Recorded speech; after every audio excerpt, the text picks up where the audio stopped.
Hello everyone, and welcome back to FLOSS, our course on open source software.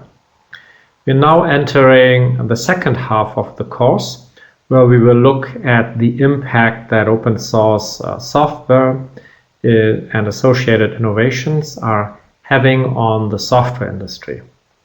Before we can look at specific business models and how they have made open source sustainable and how they have changed the software industry, we will first need to lay some groundwork for understanding what these business models mean, which is to say I'm going to talk a little bit about how the software industry works, what software products are, versus software projects, software platforms, ecosystems, all those fundamentals. So software, I don't need to explain what it is, but it is everywhere. And that is the main event, if you will, technical event of the last 20-30 years, that software has made it into pretty much every device, a lot of things, almost everything more elaborate that we're interacting with, from the original desktop workstations to mobile cell phones to embedded devices, steering whatever technology we are dealing with. And so it gave rise to its own industry. We'll see that this was not the case some 50 years ago, but the software industry today is a major industry. In this data from 2016, it was valued at 1.3 trillion in total of market capitalization.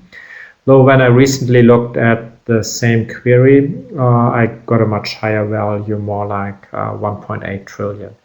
In any case, whether these numbers are precise, it doesn't matter. It's just a very large industry and consequently has a lot of impact.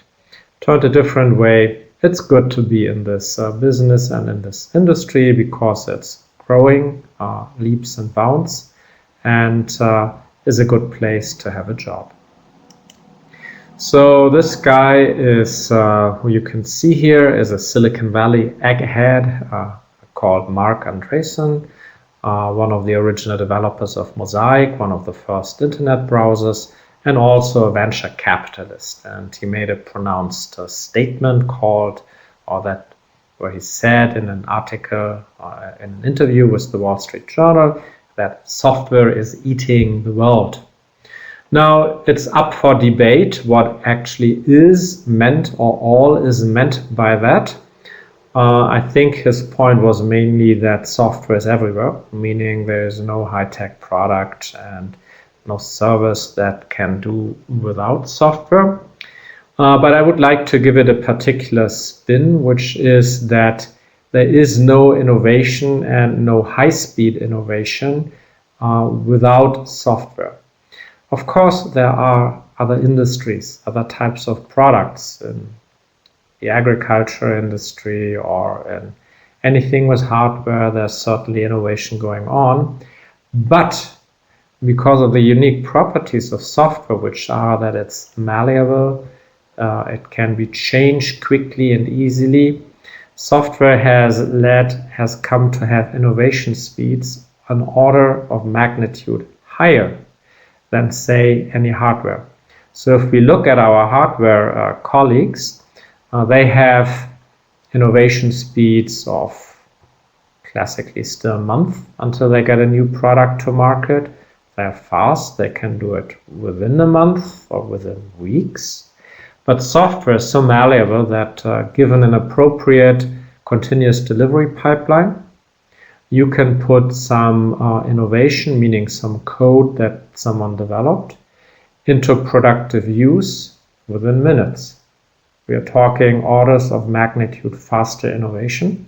And because of that, in order to harness that speed, companies are redesigning their products so that there is as much as they can of the innovation in software so they can get that speed of continuous delivery, commoditizing the hardware or non-software components. This way they can get the benefits of the speed of innovation in software with as little dependencies as possible on the things that cannot be turned into software.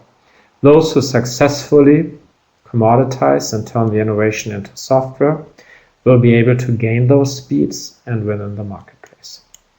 In any case, as we already said in the beginning of this course, some believe that it's not just software which is eating the world, but specifically that it is open source software which is eating the world, evidenced by the growth of investment into venture capital into open source software startups.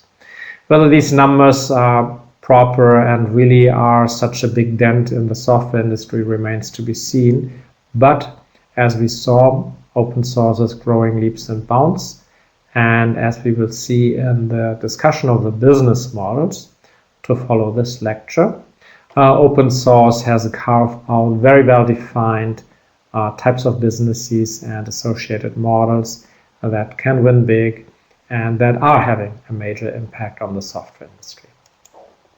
So the software industry is a highly internationalized, highly concentrated industry with strong network effects. So very often, and we'll see why in a few slides, the winner takes it all. So the software creates winner-takes-all markets. As I already illustrated, it has a high innovation speed because it takes so little to go from the original invention, some program code, to getting it to do its job at a customer. Now you may think on that again, well, not everything is in the cloud. What about embedded devices? And I think it will simply get there as embedded devices are in some way or another extended by cloud services.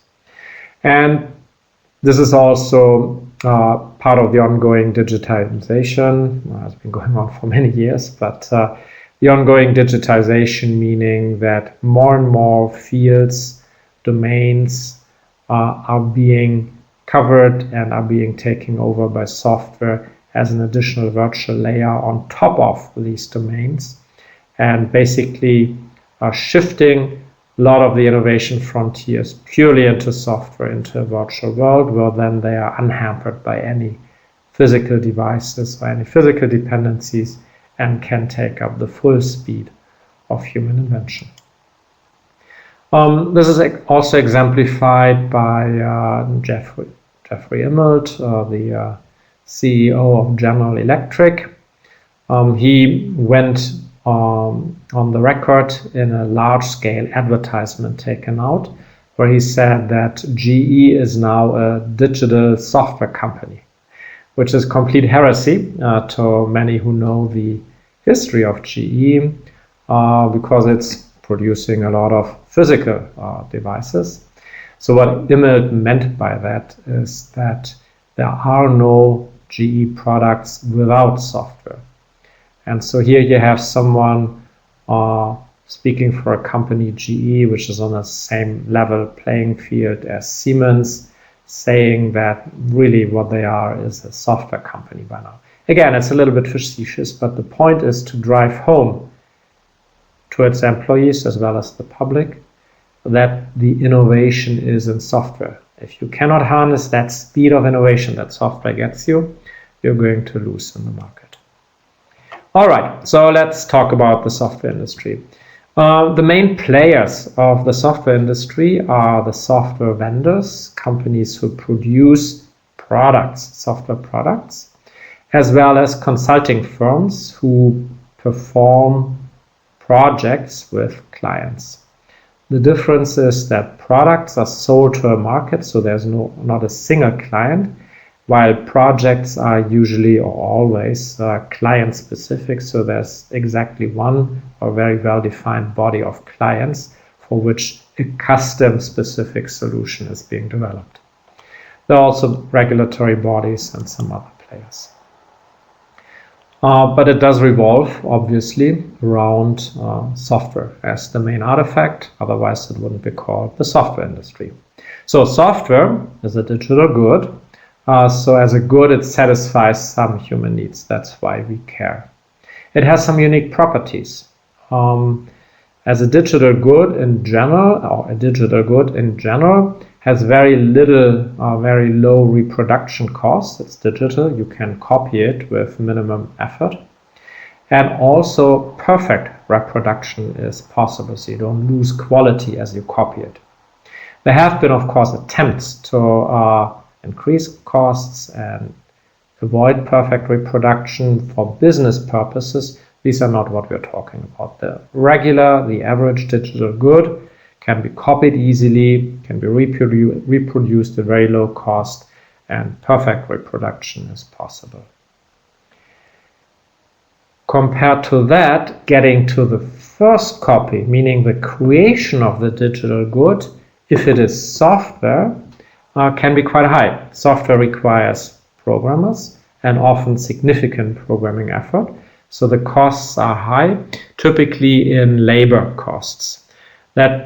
So I said it's high. Of course, it could be higher because labor costs are not necessarily the highest costs. Sometimes capital investments into machinery can be much more expensive, but labor costs being the biggest driver, if you have hundreds of people working over many years, the costs do add up, and it's non-trivial costs that you have to incur to get to that first version of a software. Once you have that first version, again, reproduction is cheaply possible, but you need to get to that first version. Once you've got customers logged into your software, there are high switching costs because software intertwines with business processes in a way that once software is in place, it's really hard usually to get rid of it. The different types of software products or software SaaS digital goods. So for example, consumer software, games you might play, you meaning students or private users of software, but there's also enterprise software being sold to companies, to enterprises, which serves a particular purpose. Software is a digital good, all right, but it takes on the role as a product for software vendors.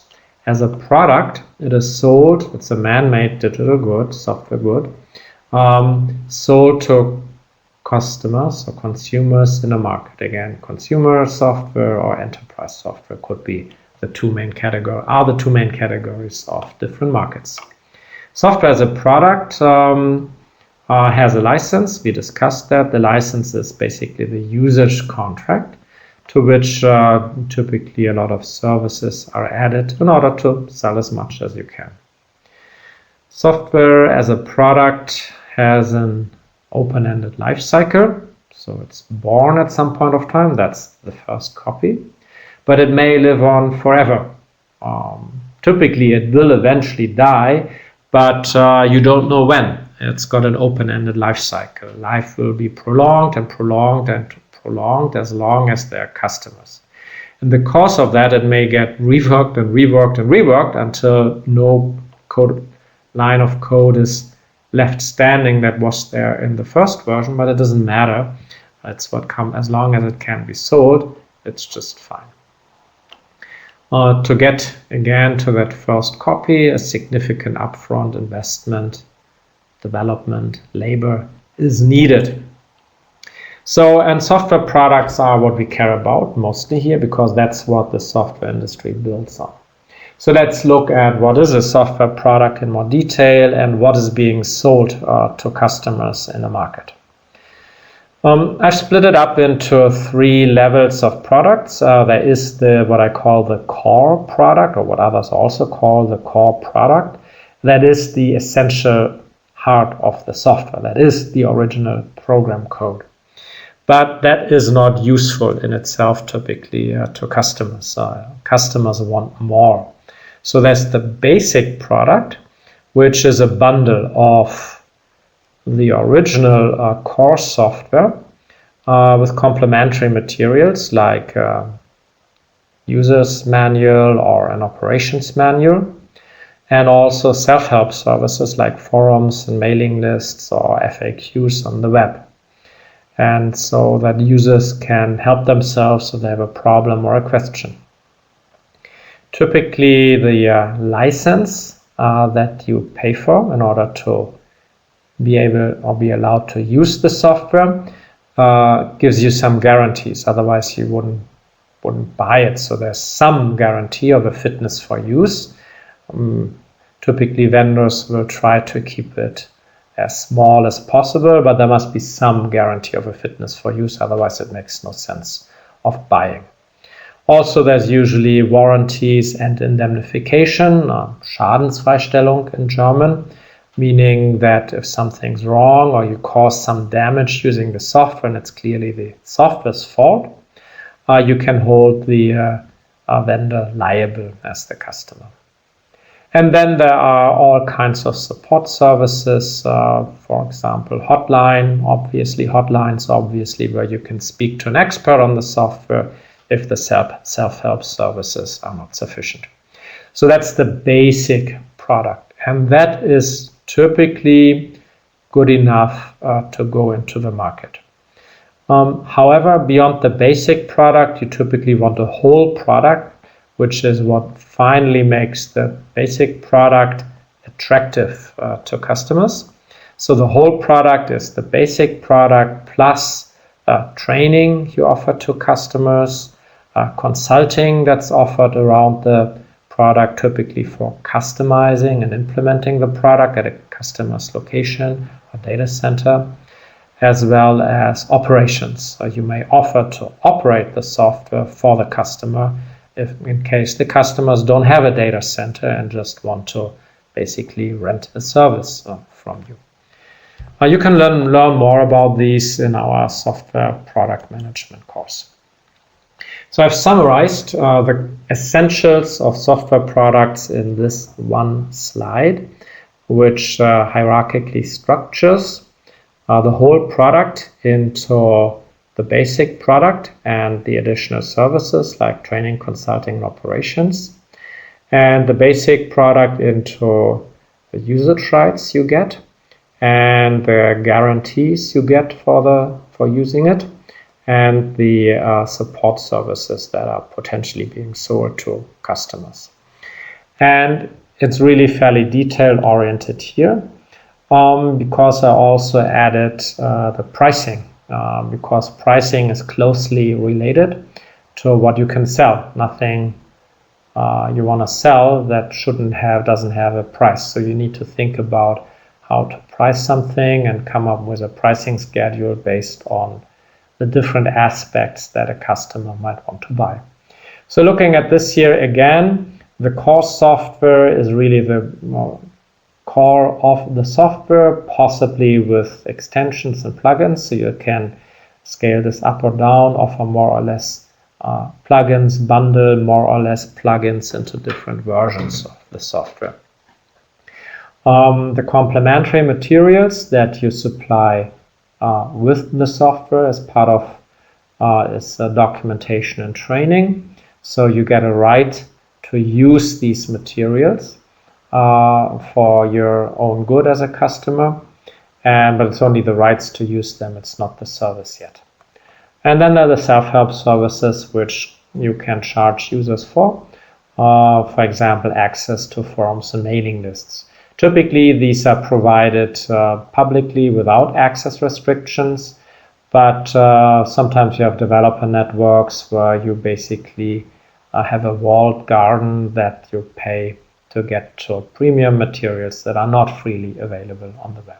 But again, it's self-help, so no person is helping you, it's just material being provided to customers. The pricing of this basic product, or of these components of the basic product, have multiple dimensions. So first of all, there's the extent of usage you're looking at. So you might charge by number of users or number of machines the software is being deployed to in the case of an on-premise solution, or the time or the resources being consumed.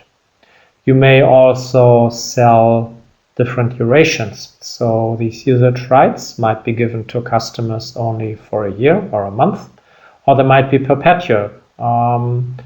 This can vary depending you can make all these offers and customers will choose based on their needs.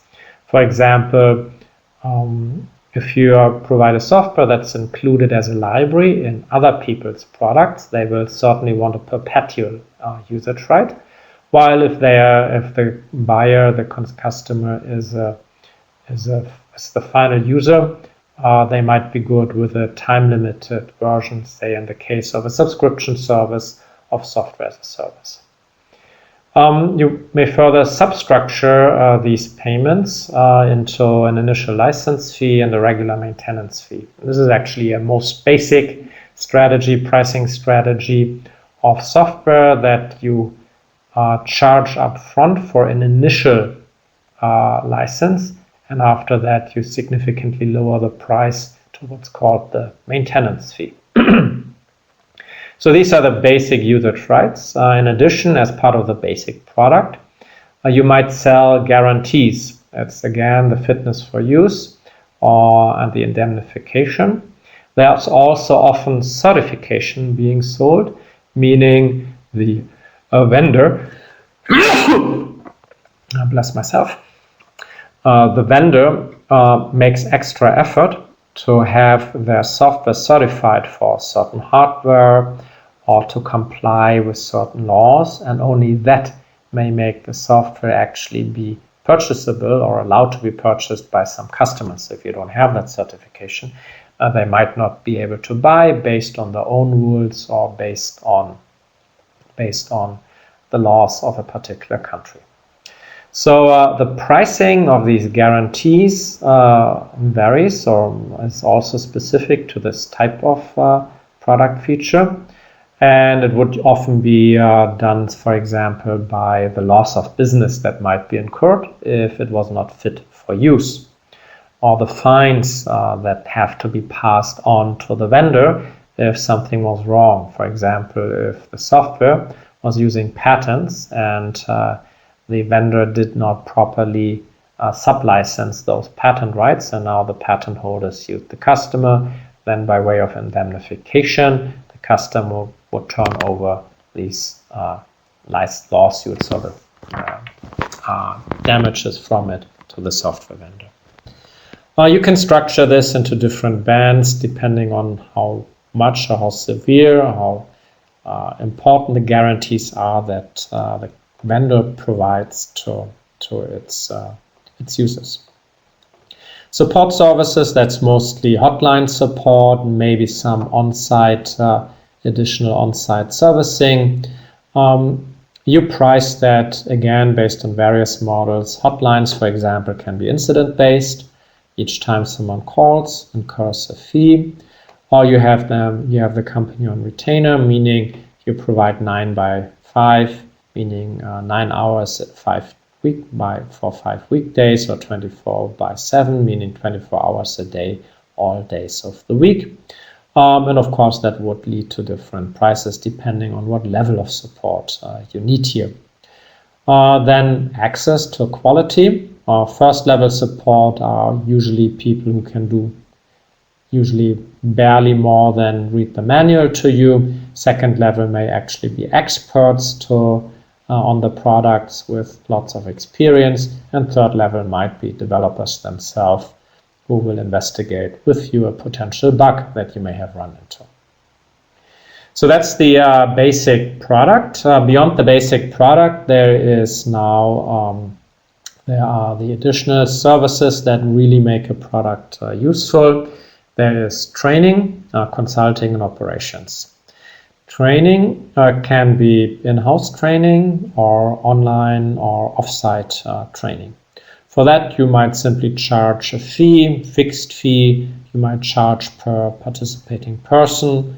There are lots of variations possible. Most companies who provide a software product to a market do have some training division.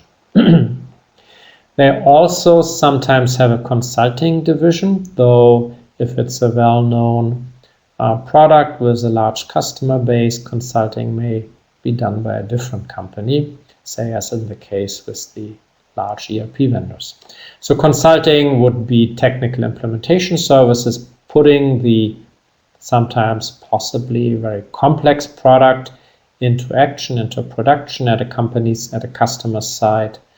Sometimes it's strategic, it's additional development, not just configuration, customization, implementation, but sometimes it's additional development with the purpose of adding something to the software that's not there yet, but that makes the software particularly useful to the customer, creates some expected advantage in the market for the customer in its own domain, whatever it may be, financial services, what have you. Pricing here that's usually a fixed fee, contract fee, or for labor, time and materials. So these are the usual pricing mechanisms of consulting firms. Finally, the vendor might operate the software for the customer, so SaaS, basically provision as a managed service of sorts. And here the pricing harks back to the basic software, so price by number of users, resources being used if it's compute intensive, duration, perpetual, what have you, though it's usually not perpetual. If it's SaaS, it's always time limited. Basically the well-known subscription model. And so here's an example of one particular company. I believe this is Jaspersoft that we looked at in 2010. Jaspersoft, now acquired by TIBCO, provides business intelligence software, so report generators and report editors to manage the report generation. So their products, as you can see in this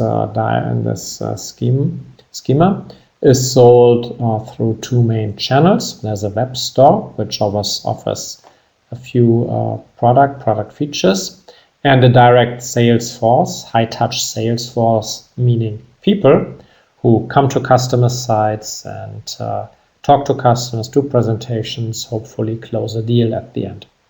So what's being sold is different. So the key sales channel here is direct sales, and it sells to enterprise customers a software license. So that's LIC here, the actual commercial license to use the business intelligence software. Then there's an update service, so there's a maintenance fees for access to updates and upgrades and bug fixes. There are additional utilities that are sold. There's documentation and training available and various levels of hotline support. Typically, this is sold as a bundle for one price point, even though the price point is calculated using these different features, bundling them, leading them together into one price point. And so this is direct sales selling to enterprise customers. Now, business intelligence is something that's often embedded as libraries into other more complex products, ERP software systems, for example, where business intelligence is just one aspect of the software. So next to enterprise customers as final users, there are ISVs, or original equipment manufacturers, who are basically building products on top of business intelligence products like Jasper's. And so these need a license, but they don't need an update service, really, at least not for the perpetual license of the software or the library that they put into their own products. But they do need the utilities, documentation and training, and the hotline support as well.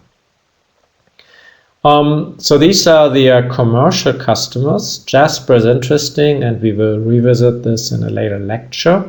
Jasper is interesting because it also allows users to download a free and open source version of the software. Usually users of the open source software version, in case of these commercial open source companies, or single vendor open source companies as I call them, usually there are no services or products available for sale to those who use the basic open source version. That's at least how, say, Sugar CRM does it, another single vendor open source firm. Jasper, however, decided that in order to make its free loading, free and open source software users happy, they needed to provide at least some documentation and incident-based support and additional utilities that weren't open source. It wants to provide them for sale, and they do this not by a high-touch sales force, but through self-service or through a web store. So the sales channel here to the open source community is a web store where customers can buy, or at least in 2010, were able to buy incident-based support and documentation materials that weren't freely available. This way, the open source users, not really customers, were catered to and could become low-key, low-value customers. And I believe we will revisit this again. Jasper did this in order to create an upsell path. Typically, if someone was willing to pay for documentation or incident-based support services, then they were not some home user, but probably were a company. And that might be the signal for a vendor to send the sales force after these guys. All right, so that actually is an important distinction to make. What type of customer or user are you? And they're the enterprise customers, of course. They're also consumers, not shown here, but there are private users, meaning if it's an open source product, private users will simply use it for free because that's what open source affords. And they are willing to trade time rather than money for solutions. So they are going to search the web high and low to fix a problem with the software and not pay for hotline access. Okay, so open source, so software, going back to software in general, the software industry can be structured along these lines of the software product that are being sold by software vendors to the market, that are then operated perhaps by a vendor, by a service provider, and they are customized and implemented as a project, as part of a project by a consulting firm. These things go together. First, there's a product developed and provided by a vendor. The product may be operated by a service provider, could be the vendor themselves, then in the role of a service provider. And in order to make it work out well, a software product typically needs to be, certainly if it's an enterprise software product, it needs to be customized and adjusted to the specific needs of the enterprise customer. And that can be done by a separate consulting firm or by the software vendor themselves too, then through a consulting arm they typically have. Now, what money is being made on what of these different features? So we looked at the different things that are being sold, but these different aspects are typically bundled into one price that a customer is being charged. It's important to understand here how products and projects interact. So a product is sold, or what is sold to a customer, again, are the usage rights to the various intellectual property bundled as a product. And historically, it has these two components. An initial one-time license fee that customers pay for the first year, or for simply getting access to the software for the very first time. And after that, as long as they keep using the software in order to keep access to update and upgrade services, to hotline support, etc., there's an annual maintenance fee. The relationship is typically such that the maintenance fee is something like 20% of the original license fee. That's a basic rule by thumb. So you can see this initial bump where the core sale takes place. and then there's a steady stream of revenues from the customer as long as they are a customer of the software vendor providing the product. Now, the nice thing about this is it keeps adding up, because a software vendor will have a license sale once, but then they have a sales force and they might sell the software for a second time to another customer, and a third time, and a fourth time. Of course, the main purpose of an effective sales force is to be closing one deal after another, creating more and more customers until potentially the whole market is exhausted. No, this rarely happens. So the revenues, as more customers are being added, keep adding up, because there is this recurring maintenance fee. Look at the bottom line here, or the bottom, how it keeps stacking up year over year in the simplifying example where there is one new customer per year.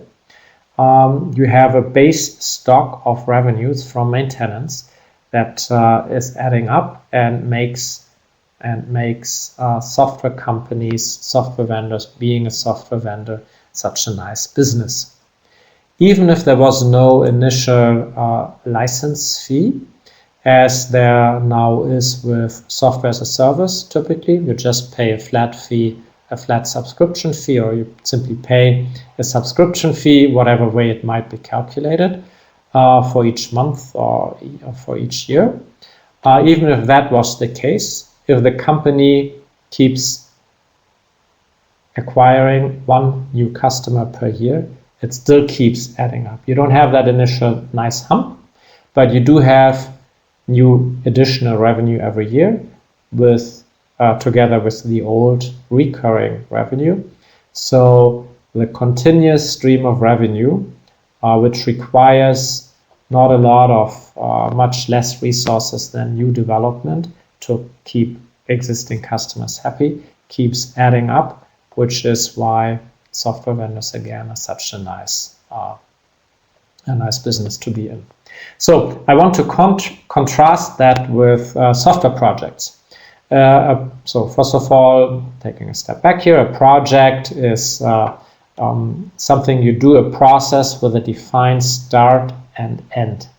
That's critical. There must be an end. Otherwise, it's not a project. If it has no ending, if it's open-ended, it's not a project.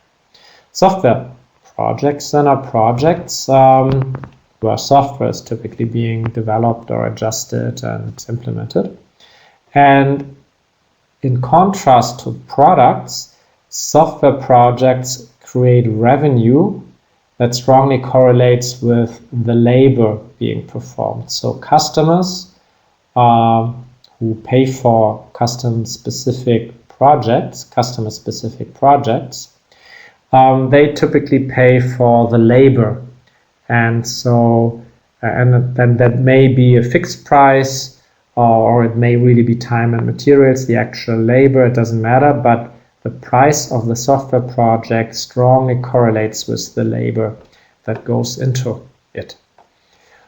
Examples of projects are student master theses, bachelor theses, but also things like putting an SAP license to good use, adjusting SAP to the needs of a particular customer. Maybe just configuration, sometimes custom development for specific workflows at a customer company. And here we see now the main difference between these two types of businesses. To the left, software vendors who sell products to a market, and to the right, consulting firms who perform projects with customers. And we can see how revenues from products keep piling up as discussed, while revenue from projects stays flat year over year, because you only have a limited number of people, and if they can do one project per year, that's the money they make. So you can see how, while initially the money you make in a project setting may be higher than the subscription fee or the maintenance fees that, or even the initial license fee of a software product, over time it can't really grow because you're basically renting out warm bodies over and over as the basic model. And so after a while, software product revenue of a company will overtake the project revenue of some consulting firm. Of course, consulting firms can grow by hiring more people, but then the growth is limited by how quickly they can hire competent people, which usually is much slower than a software company can acquire new customers to their products if these are well-working products. However, in the software industry, these two types of companies interact, are codependent, if you will, because there is no product, certainly not an enterprise product, without implementation projects at customer sites. So whenever someone buys a license to some enterprise software, they typically will also pay for a project to implement the software in the customer's data center. So the typical example, or the classic example, is SAP, an SAP license being bought by a customer, and then they hire Accenture or Tata or Wipro to implement this rather complex software at the company. Compared to the costs of implementing SAP, the initial license fee of SAP is small. In the first year, the real cost is the consulting, the labor of implementing SAP at the customer side. But then, in the simplest case, after the first year, after the implementation project is over, all that's left to pay is the software license fee or maintenance fee year after year. So it keeps piling up, which means that after a while, the revenue accruing to SAP has overtaken the revenue accruing to the consulting firms. Of course, reality is a bit more complex, but these are the basic mechanisms. It's not just SAP. So Sugar CRM is a CRM software, much smaller than SAP, but it already is large enough that it has a so-called ecosystem, a term we will also revisit in a bit, has an ecosystem of implementation partners, which will take the software, customize it to a customer's need, and make it work for that customer. The good thing is that it's the consulting firms who have an interest of selling their resources, their people, that is selling labor, who will then also almost always sell the original software product. So a lot of the sales of these software products are not performed by the vendor itself, but often by the consulting firm selling services, which would not be possible to sell if they weren't also selling a license to the underlying software for which they are selling consulting services. In the case of smaller software products, picking a local example, the Nuremberg-based company Method Park has a workflow engine called Stages. And for that to be useful to a customer, the customer needs to buy more than just the license. So they also buy consulting services. And because it's not a world-dominating software yet, if you believe the owners, it's the company itself that provides the implementation services. So Method Park as a company is a software vendor, is also a consulting firm providing services for the software. Also happens to be a training firm which will train your users on the software. Only in the case of consumer-facing software like Microsoft Office might you find users who don't need a consulting firm to adjust and configure a product. Some consumer-facing software is usable by consumers out of the box, or whether the configuration you have to do is so minimal that you don't even notice its configuration you're doing as you install the software, like Microsoft Office, on your machine. However, in an enterprise context, let me tell you, The implementation of Microsoft Office is not as trivial as putting it onto your laptop. And in an enterprise context, implementing Microsoft Office also almost always will be done as part of a consulting project where the software gets adjusted, added to the local directory, say Active Directory or LDAP, the yellow pages of the company, to manage access rights, to get templates right, etc., etc. All right, so that's products versus projects. Here you can see a summary of the benefits of these types of businesses in case one of the students would like to do a startup on it. Consulting firms have advantages. They are not capital intensive. It's just you and a couple of friends perhaps. So they can be started easily. You don't need much money. The disadvantage, of course, is that if the market tanks and there is no consulting business to be had, there is no revenue for the consulting firm. So revenue, if you will, is fragile. And long-term stability really depends on what consulting market you're in, and if these markets for labor are really quite quite dependent on the economy and the business cycles in the economy. So there's a fair bit of volatility, which makes the consulting business less attractive. There's also limited scalability because you only scale or scale strongly correlates with the number of quality people you can hire.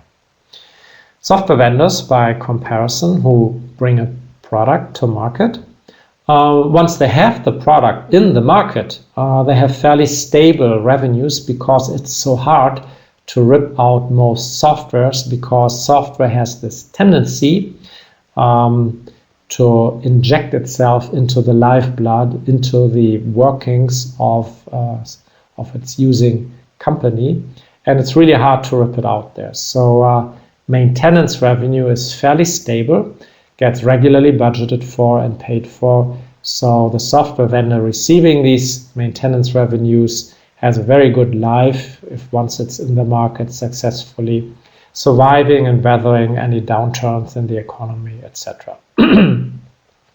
This then allows software vendors, because of these stable revenues, which keep piling up and increasing as the company gathers more customers, allows the company to have a high market capitalization, a high stock market value. And when you look at market capitalization of software companies, both including consulting businesses and software vendors, at the top you will see mostly software vendors. There are a few exceptions like IBM, which are hybrid, do everything, but really the highest capitalized software companies and the highest companies with the highest market capitalization are companies like Oracle, Microsoft, and SAP. And consulting firms are way down if they are exchange traded at all. Now, the problem with software companies is, of course, that they are hard to get started because you don't have anything to sell right away. You're trying to develop a product, and it may be a long time until that product actually crosses the minimum bar, the minimum viable product, such that it could be useful for a customer and could be sold to a customer. So that means the software vendor needs upfront investment, venture capital, and that may or may not be easy to get to. If it's easy to get to, it's still not necessarily beneficial to the founders of the company, who now lose equity or have to share their equity with the investors.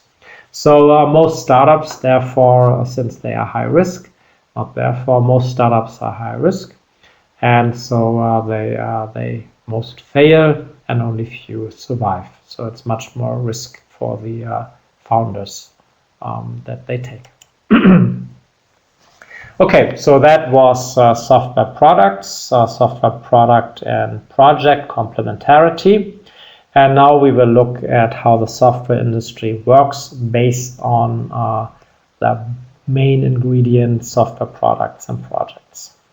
So first of all, it's important to understand that customers actually don't want to buy a software product. Sometimes they do, but what they actually want is a so-called solution to their needs or their problems or their challenges. And hence, ideally, they go to a full service provider like IBM, where they say just give us a data center which does all the financial transactions processing or what have you. To the customer, that means ideally they buy hardware and all the software and the implementation services that make the software work well for them from one company, because then they can complain to that one company if something's wrong. Now, in reality, of course, customers have to do some juggling. So more often than not, they already have a data center, so hardware is pre-existing. But then they will simply want to buy a bundle of software and customization services for the software.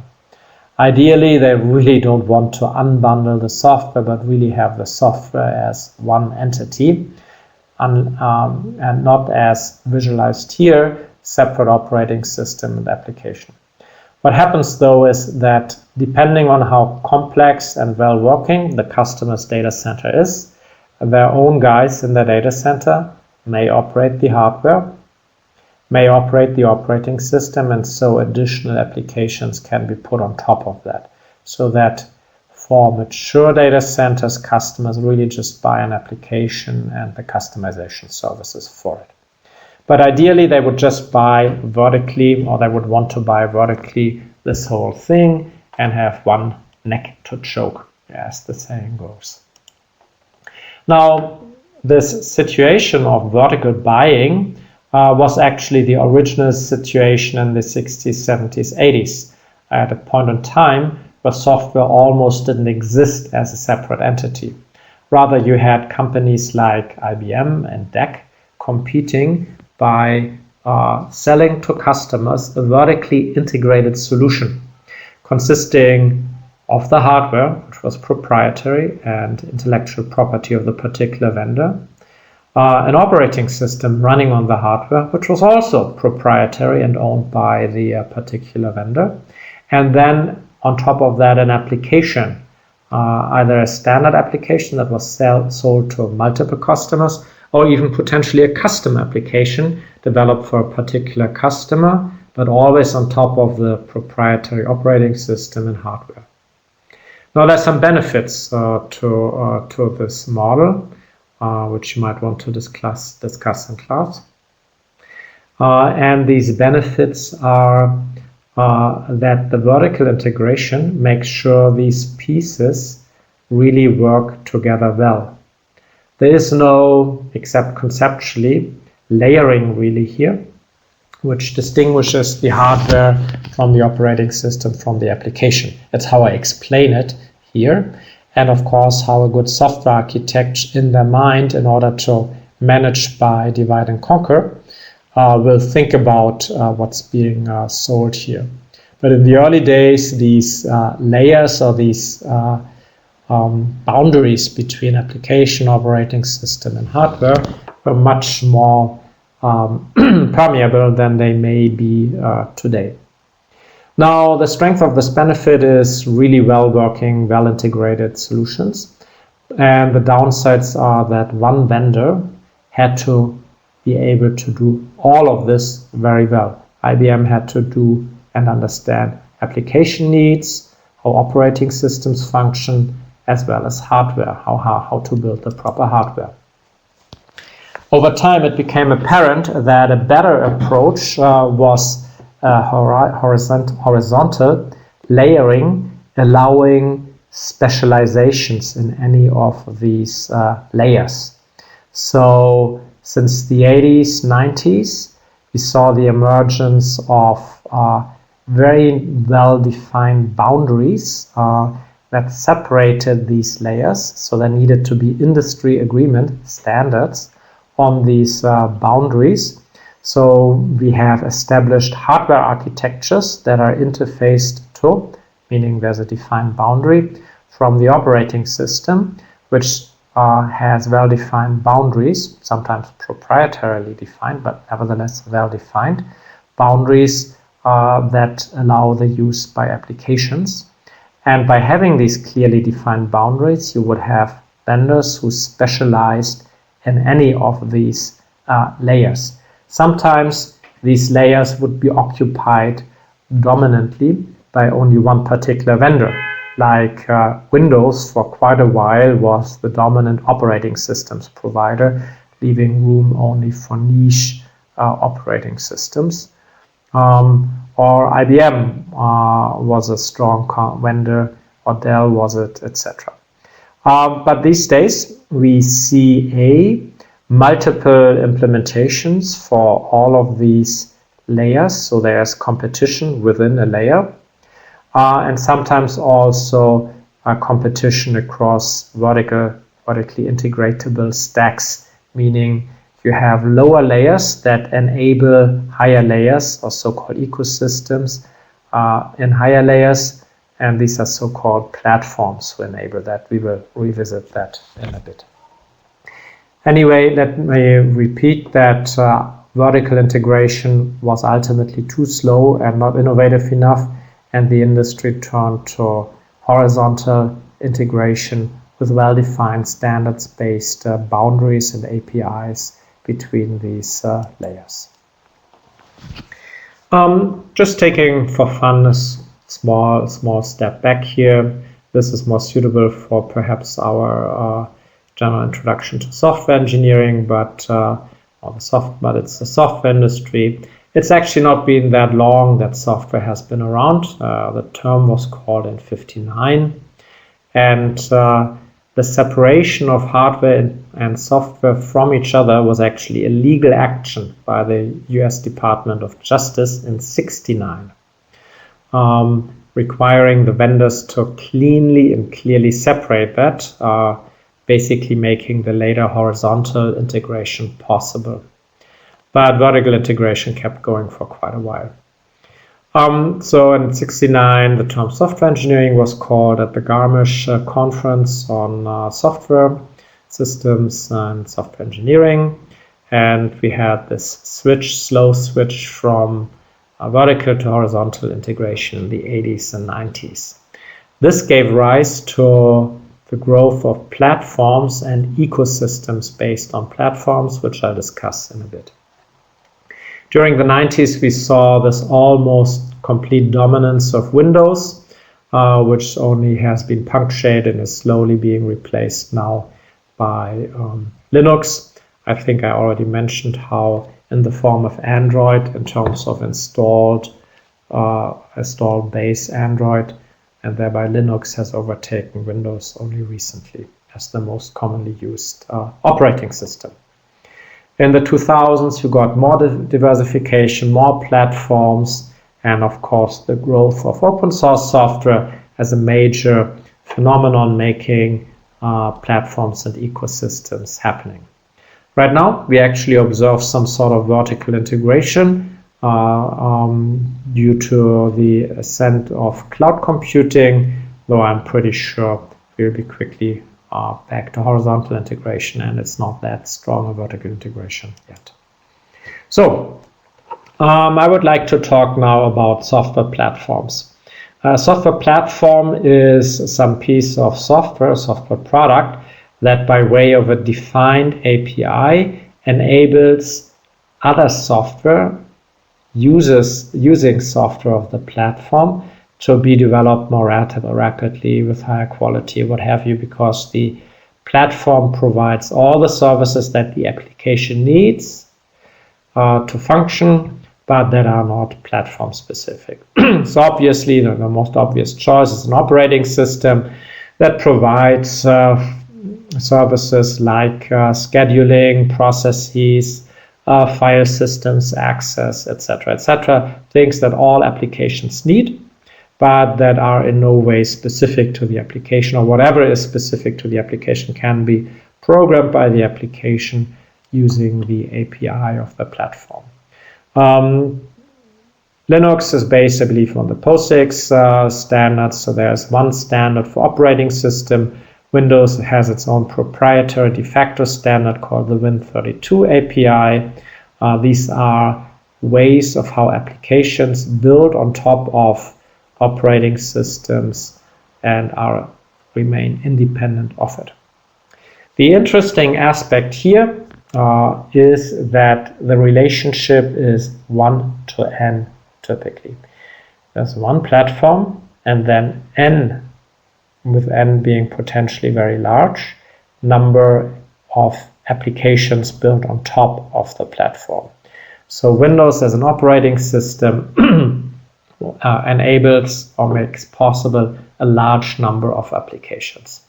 Now, it's also possible that one application could be ported to a different platform, but still the number of platforms like Linux versus Windows would be very small, while the number of applications is very large.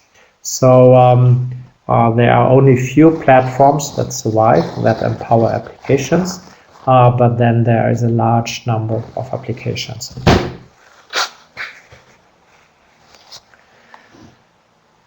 All right, so then a software platform, let me repeat this here, is an environment for the development and deployment of applications, as they say, on top of the software platform. And it provides a complete set of application-independent lifecycle functions and libraries and utility functions that the applications need, and that would make no sense to be implemented in the applications because they are reusable across a broad range of applications. Hence, applications look at platforms from the perspective of how quickly can I develop the application that is useful and can be sold to a user on this particular platform? How easy does this platform make it for me to implement the software that I want to implement? As a consequence, a platform like an operating system in itself is not useful to the final customer. Only by way of applications that deliver the actual customer value does a platform become useful, because customers first manage the platform and then more than one application on top of it. So platforms ultimately are sold through the applications on top of it. This is a give and take. If there is no platform in place for something yet, platforms have to be built, but in the early days they will be sold by way of the applications that are available for them. In the beginning, Microsoft Windows was not attractive, except that there was Microsoft Office and people wanted Microsoft Office, so they also bought Microsoft Windows. With Windows in place because of Office, at customer locations, more applications were built, cemented and sold to customers who already had Windows, cementing the position of Windows as a platform that was not easy to leave because customers would have to give up all these existing applications. We went through such a cycle recently with the ascent of mobile phones and the app stores. So the mobile phone in its operating system is a platform, and we see how the iPhone and Android phones are fighting over market dominance as the main platform for mobile applications. So the platform providers initially need to convince application developers to develop on their platform.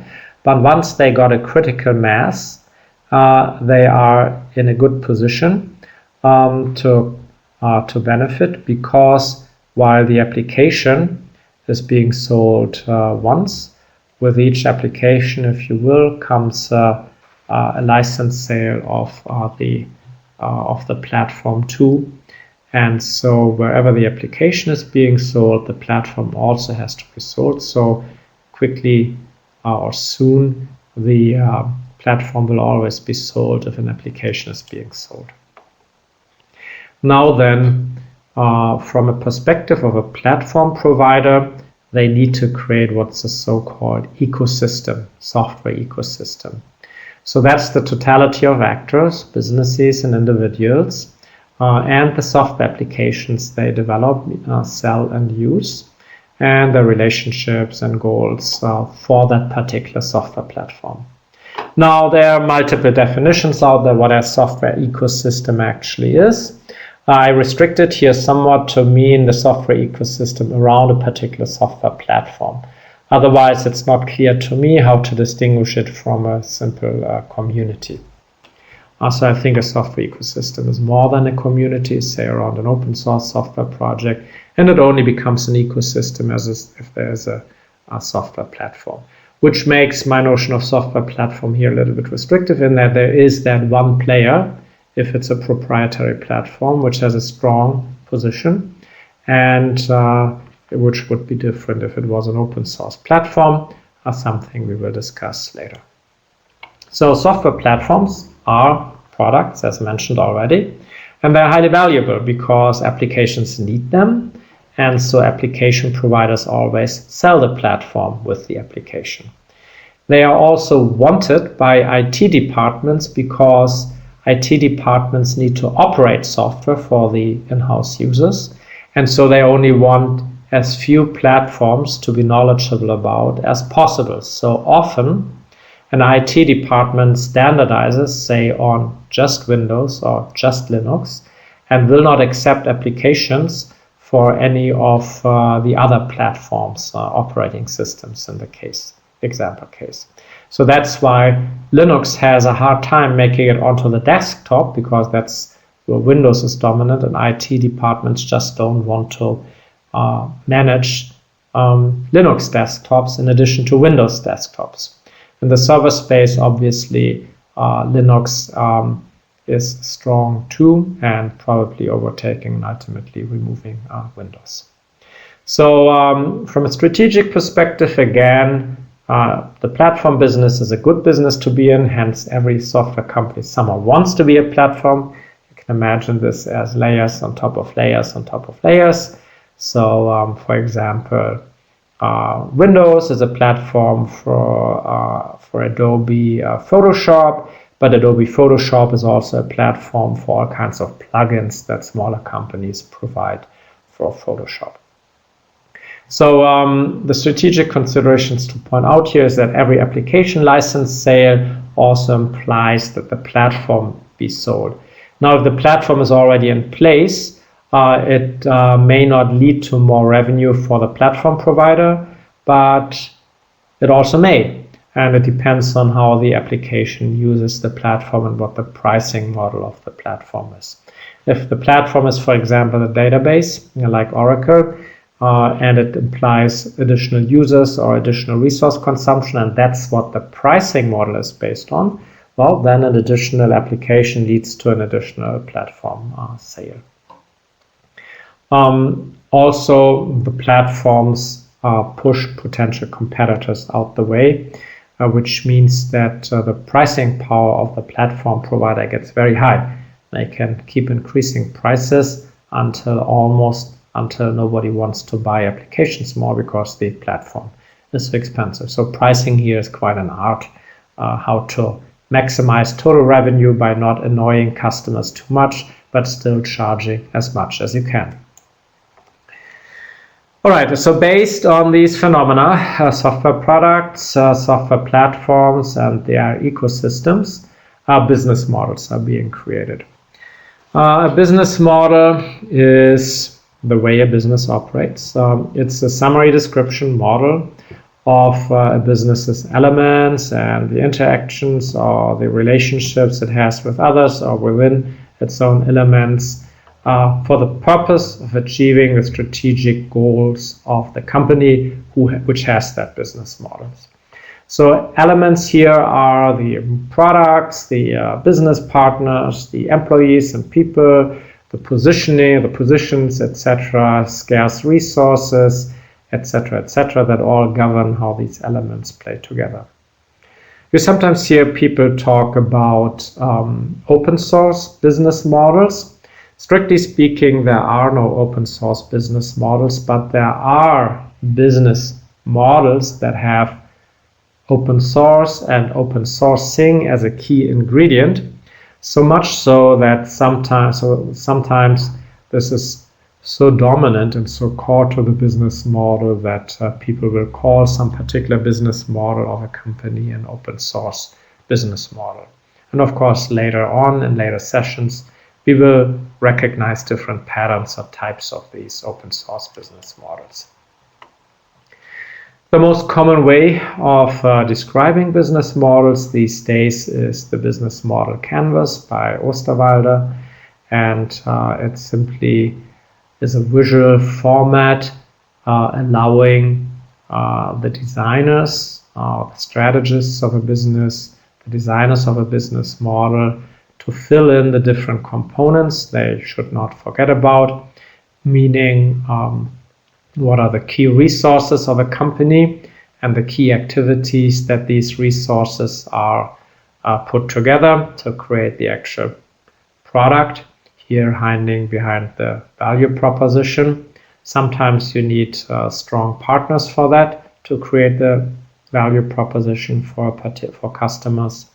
And then how do you get that value proposition so that it's heard and recognized by a customer and in such a way that the customer wants to buy. So what's the relationship, who manages that, and what are the channels that reach the customers? Customers, you need to understand, are segmented typically into different customer segments with different variations of a product being sold to them. Underlying all of that are the revenue streams you extract from customers and how they pay for the different cost aspects or the overall cost structure underlying the value proposition that you provide to a customer. So that's, in a nutshell, the business model canvas. We will use it to discuss different open source based business models in the future. And again, when I say open source business models, it's not a business model in itself, but open source within a business model can be, as we will see, a go-to-market strategy, how to go to market, an innovation model, how to stay abreast of the competition, a collaboration model of how to do things better, faster, cheaper, and many other things. All right.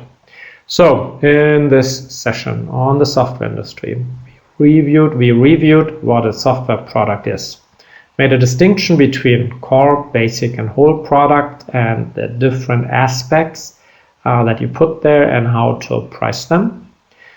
We showed how there can be no serious products for enterprises, at least without projects that implement them, so that you need an ecosystem of consulting firms or need to provide consulting yourself as a software vendor, giving rise to software platforms. And again, software ecosystems for a software product or a software platform. Then we explained the core ingredients of business models and what this means for open source, which is exactly what we will pick up in the upcoming lectures now on the different types of business models enabled by open source software. That's it from me for now. Thank you very much for your attention and see you in the next session.